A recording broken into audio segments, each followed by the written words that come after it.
Let me start from the sutra that talk about the worldly winds or the worldly conditions. In Lokadhamma Sutra, from Anguttara Nikaya 8.6, the bhikkhu mean monks, the 8 worldly conditions revolve around the world. The world means us as a being, and the world revolves around these 8 worldly conditions. What are 8 conditions? Buddha said gain and loss, fame, defame or disgrace, blame or praise or gossiping, pleasure or pain, or sukha or dukkha. There are 8 of them. What's so important about them? What's so important about all of this? We seem to familiar with them, right? Gain and loss, fame and defame, praise and blame or gossip, sukha or dukkha, pleasure or pain. What's the big deal? Why the Buddha have to mention something like this? Everything that we learn, by now we should be able to realize that we cannot take the teaching of the Buddha lightly, even though we may feel like, I think I know that, this is simple, this is normal, and everyone seems to know that. And if we think like that, we may not be able to understand the deeper dimension or the deeper aspect of the teaching of the Buddha, what the Buddha really want us to reflect on what he teach. Today we're gonna go deeper to this particular teaching, not just gain and loss, fame, defame, praise and blame, pressure and pain. And I know that it's more than that. So when it comes to the teaching of the Buddha, one thing that every student should keep in mind, that every single teaching, if you really practice, it will lead you to be free from suffering. In other words, it will make your life happy and happier, all the way up to the happiest level of happiness, or we can call nibbana. That's the bottom line, whichever dhamma that you put into practice. But if you study a lot of dhamma and your life still suffering, that means you practice wrongly. Your view toward dhamma, your view toward the dhamma practice is incorrect, is improper, or we can call your view is incomplete when it's come to study and practicing the dhamma. In this case, the Buddha talk about 8 of them, right? So start from the first 2. It's easier to go in pair. Loss and gain. What is loss and gain? Or gain and loss? Life has this kind of situation as always. Gain and loss, loss and gain, loss and gain. We may feel like, this day the business is good. In the past 5 years, everything went well, has been going well. And there's nothing can guarantee that the business will continue to be well, to doing well. There may be something that happened down the road of your business journey. So the Buddha gives us the idea to be prepared. Don't live life carelessly. During the time of COVID, many people lost their job.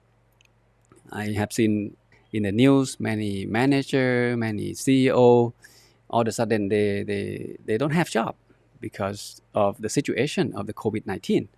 So some of them have to work on something else. For example, driving taxi, selling noodle on the street. They have to do whatever it takes to survive in the situation of the COVID-19. Cannot work in the company, cannot work for the salary. The company went bankruptcy. So many business, have to went out of business, so they cannot survive, right? So that called gain and loss. It happened all the time. It happened to many of us, and in fact, I think it happened to all of us. Gain and loss, gain and loss. It's not just the material things. You think of relationship, right? Sometimes okay, sometimes not okay. There is a win, there is a lose.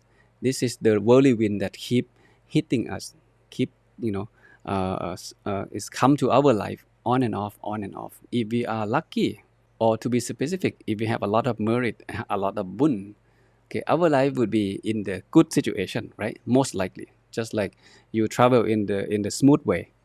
There's no obstacle. You go smoothly. You achieve the goal as you expect.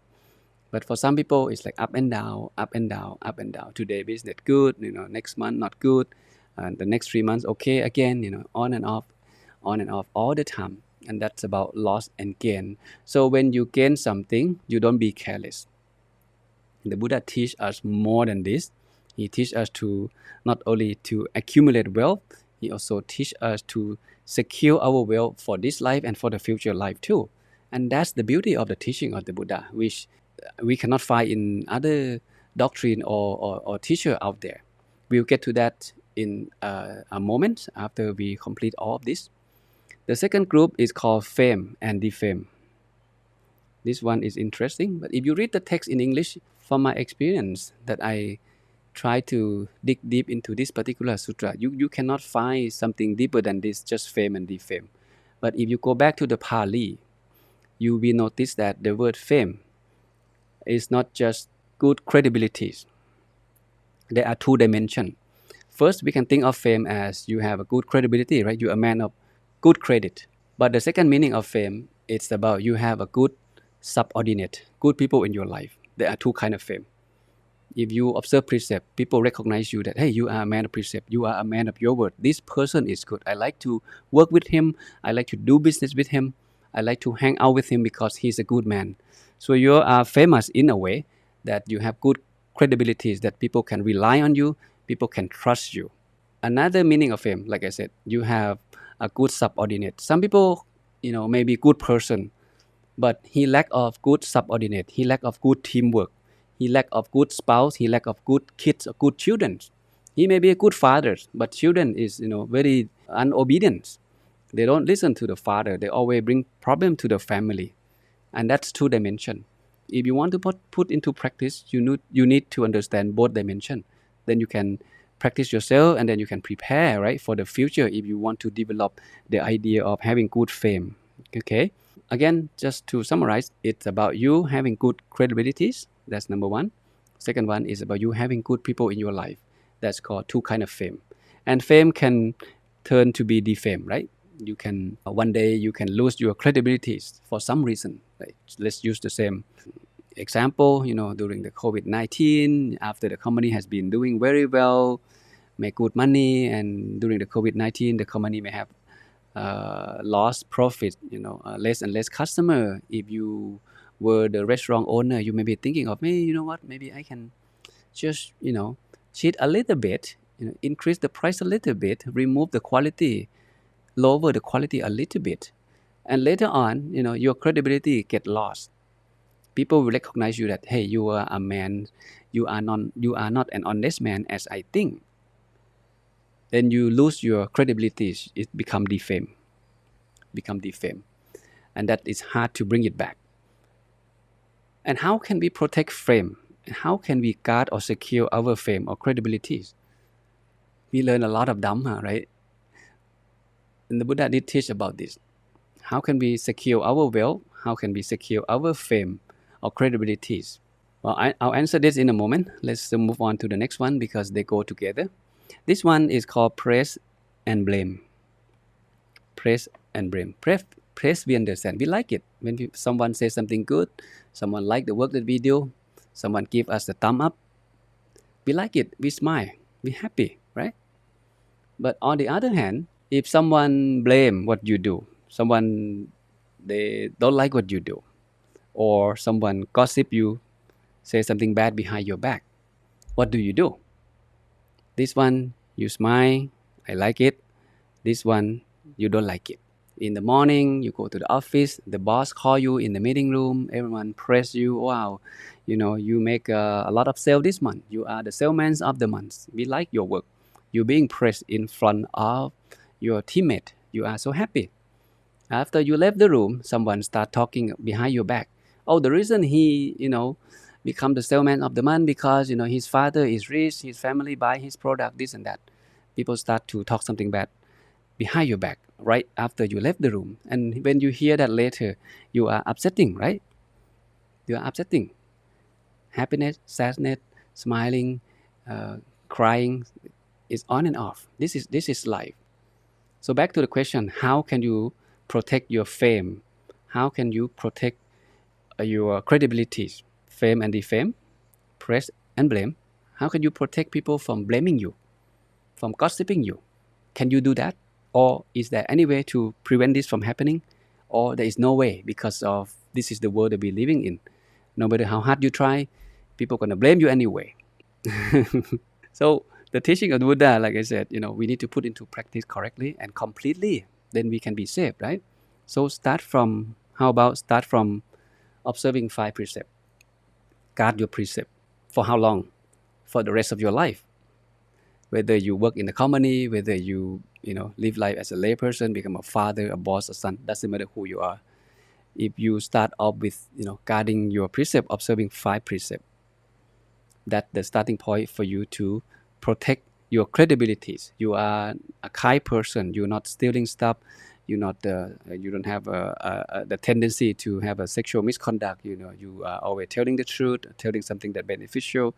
You are a man of consciousness because you're not a drunkard, smoker, this and that. So start from observing precept. Then it's gonna secure your credibility in the long run.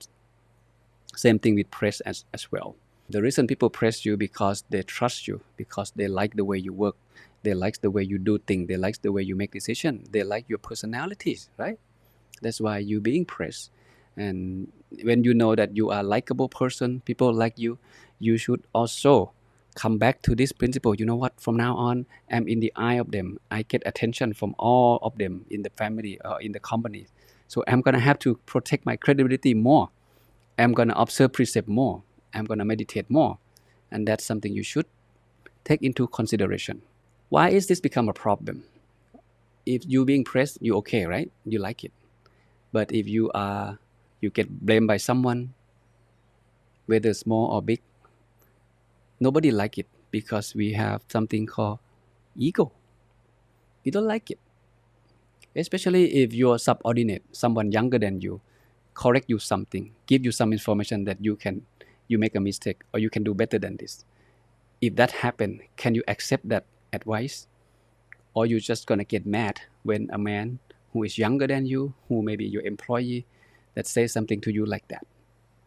When you study, the more you study the teaching in the Tipitaka, the more you will appreciate the teaching of the Buddha and the great monk in the past. In one time, Venerable Sariputta, who happened to be the wise man, second after the Buddha, right? As we know, one of his students, the Samanen, said, Venerable, today something wrong with your dress. You can dress better than this. Sariputta was stopped by that suggestion from the novice. Without getting mad, he welcomed that suggestion and he stopped, he fixed his dress, adjust the dress, and then move on and do his thing. But for us, can we do that? Say, hey, you just a novice. Why? Don't say something like that to me. I'm your teacher, right? But Sariputta, his mind is like very unshakable. He welcomed the suggestion from the novice, adjust his dress, and then continue to do his thing. And that's the Arahant people. For us, it's not easy. The last one is called pleasure. The Pali call sukha. And the pain, we're familiar with this term, dukkha, sukha and dukkha. English use many terms, pleasure, desirable, dukkha, pain or undesirable. There are many, many terms that use. But if we check from the Pali, we get to the authentic vocabulary that use the sukha and the dukkha. This probably cover everything that we just talk about, right? Loss and fame. When we lost, we don't like it. When we gain, we like it. When we have fame, we like it. When we have defame, we don't like it. Someone discredit us. When we get praised, we like it. When we get blamed, we don't like it. Sukha and dukkha, sukha and dukkha. And this can be divided into 2 groups. The group of desirable, the group of undesirable of this worldly condition. The first group, gain, everyone like it. Fame or yassa, we like it. Praise, of course we like it. Happiness, we like it. But we not always get what we want, right? And that's the teaching in the Four Noble Truths. We not always get what we want, and that's one of the reasons why we are suffering. On this side, we have loss, we have defame, disgrace, we have blame or gossip, we have pain or dukkha.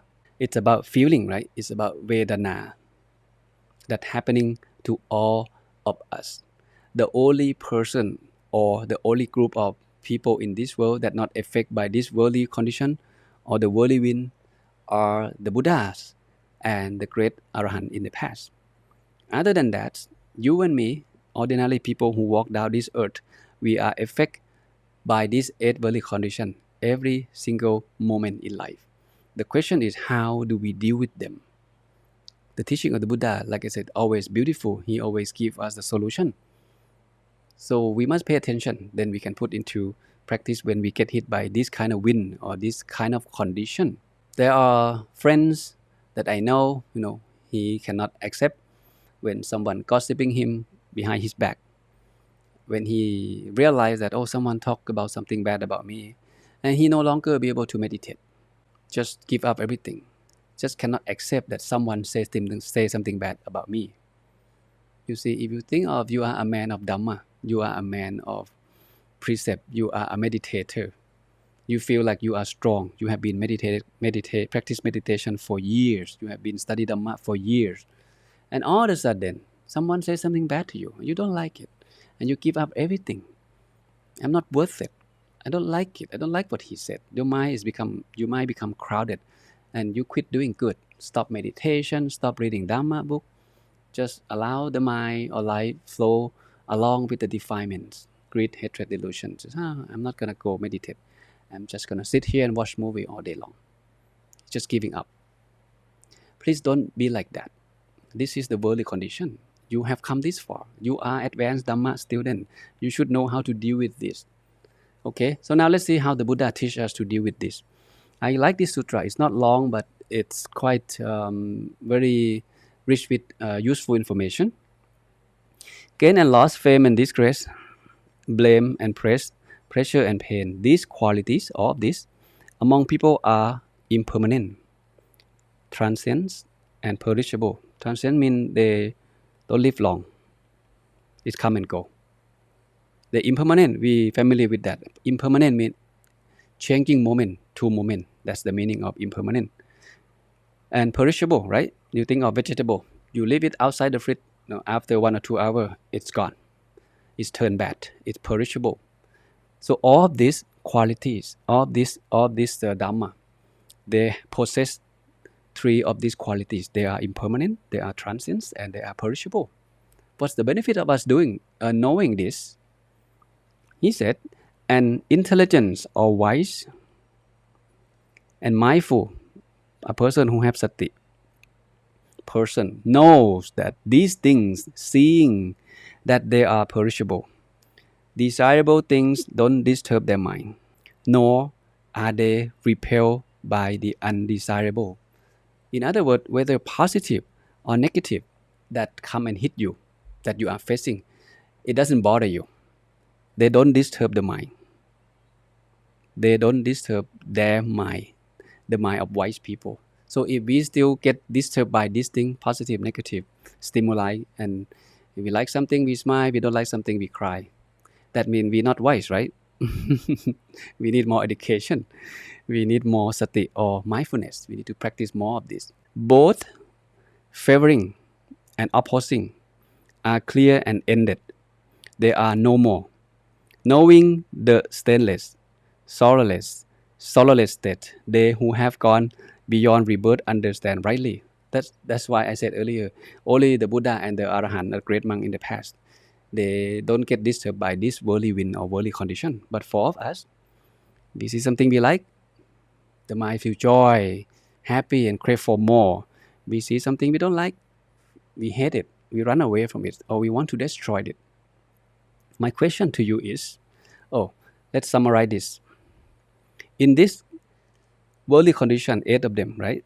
Desirable, whether both desirable and undesirable, gain, loss, fame, defame, praise and blame, pleasure and pain. They come with these 3 qualities. Number 1, they are impermanent. Number 2, they transient. They come and go.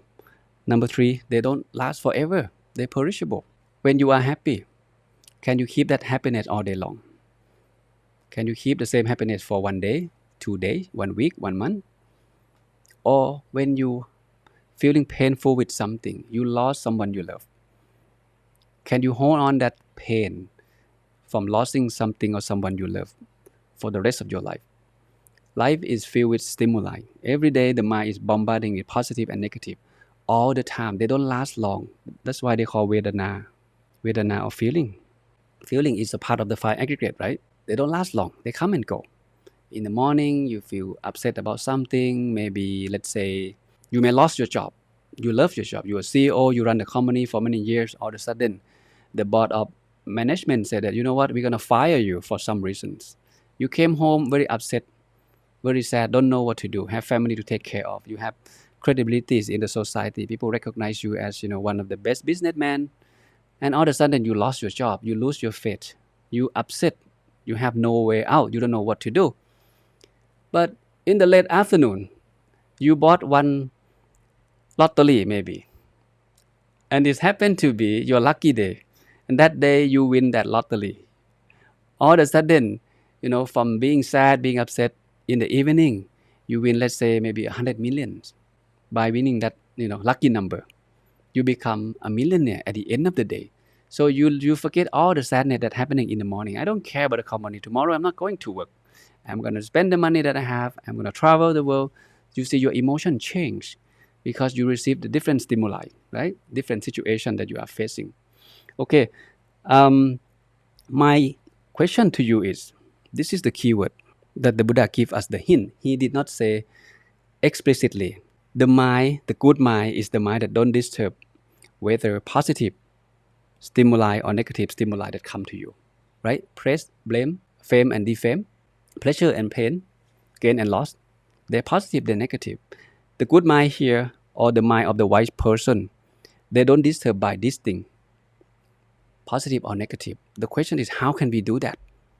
What kind of Dhamma that we should put into practice in order for us to be able to do this or keep the mind in this condition? The good news is we learn already. But the question is, do you remember? This is the one. We have the 7 factors of enlightenment that we learn. All of this. And the last one we learn upekha, right? Equanimity. Upekha. Upekha play a very important role in many levels of Dhamma practice. In order for someone to reach the 4th level of jhana, he cannot achieve the 4th level of jhana without developing the upekha. You think of the jhana, right? Jhana 1, jhana 2, jhana 3, jhana 4. There always equanimity listed in the jhana level 4. And here in the 7 factor, there is something called equanimity or ubekha that come after samadhi, and then go after this is called yatha bhuta, to start seeing things the way they are, and then go to vimutti, to liberation. So ubekha is the factor that play this super important role from samadhi to realization of the truth. Ubekha is the mind that is the balanced mental state. It accepting as it is, yatha bhuta, without craving or without aversion. Another meaning of ubekha is mean looking into. It look into that without being disturbed by craving or by aversion. And here, this is craving, this is aversion. Both favoring or craving, drive by craving, and opposing, I don't like it, of course, it's aversion, it's hatred, right? For wise people, it doesn't matter. They go beyond that. The mind don't get disturbed by these two things, like or don't like. So ubekha is the quality that everyone should keep in mind, and to see if you can put this into practice in your day-to-day life. Ubekha is about ability to let go. Let go what? Let go an unwholesome state of mind. Let go I like, let go I don't like. Let go the sense of self. When you have the sense of self, you will be facing suffering. When you get something you like, you laugh, you joy. And when you lose that thing, you start to cry again. This is the life of ordinary people just like us. Okay? So let me end this topic with this. You may be wondering, how can I secure this for this life and for the future life? Okay, I have this for you. Just capture from this Pojana Sutra. Having given life, let's say you giving life, giving strength, giving beauty, giving happiness, and discernment.